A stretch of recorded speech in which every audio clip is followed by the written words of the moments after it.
योग दर्शन के सामधिपाद में योग की परिभाषा को स्पष्ट रूप से प्रस्तुत किया गया है। योगश्च वृत्ति निरोधः का अर्थ है चित्त की वृत्तियों का निरोध करना, जो मानव जीवन के अनुभव में वृहद एवं व्यापक रूप से फैली हुई हैं। ये वृत्तियां केवल मानसिक नहीं हैं, बल्कि जीवन के हर पहलू को प्रभावित करती हैं। प्रमाण, विपर्य, विकल्प, निंद्रा और स्मृति ऐसे 5 प्रकार की वृत्तियों का प्रभाव हमारी जीवन शैली, सोच और व्यवहार में गहराई तक समाया हुआ है।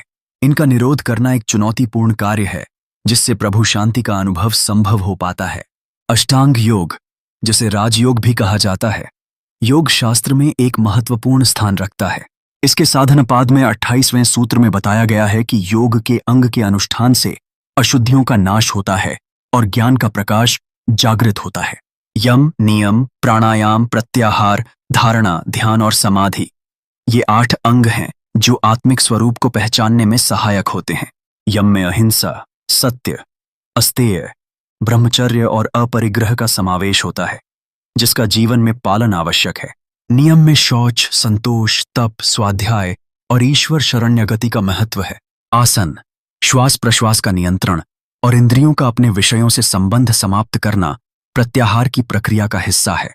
धारणा और ध्यान के माध्यम से चित्त को स्थिर करने और चित्त की एकाग्रता को बढ़ाने की प्रक्रिया साधक को समाधि की ओर अग्रसर करती है। समाधि की अवस्था में चित्त का निराकार स्वरूप अनुभव होता है, जहां केवल ध्येय की प्रतीति होती है। इस प्रकार अष्टांग योग, जो जीवन का एक अविनाशी मार्ग है, आध्यात्मिक विकास के लिए अनिवार्य है। इस योग के मार्ग पर चलने वाले साधक के लिए यह यात्रा सरल नहीं है, लेकिन इससे अधिक लाभप्रद अनुभव और कोई नहीं है। परम पुरुष महायोगी महाअवतार बाबा जी के योगदान से हमें यह समझ में आता है कि योग का अभ्यास जीवन को एक दिशा और उद्देश्य प्रदान करता है। स्वयं को जानने की इस यात्रा में हर व्यक्ति को अपने भीतर की अशुद्धियों को मिटाकर ज्ञान के प्रकाश तक पहुंचना है। इस जीवन में योग का स्थान अत्यधिक महत्वपूर्ण है, क्योंकि यह हमें आत्मा के स्वरूप में एक सच्चाई का एहसास कराता है। इसलिए इस मार्ग पर चलें, अपने चित्त की वृत्तियों का निरोध करें और ध्यान की अद्भुत दुनिया में प्रवेश करें।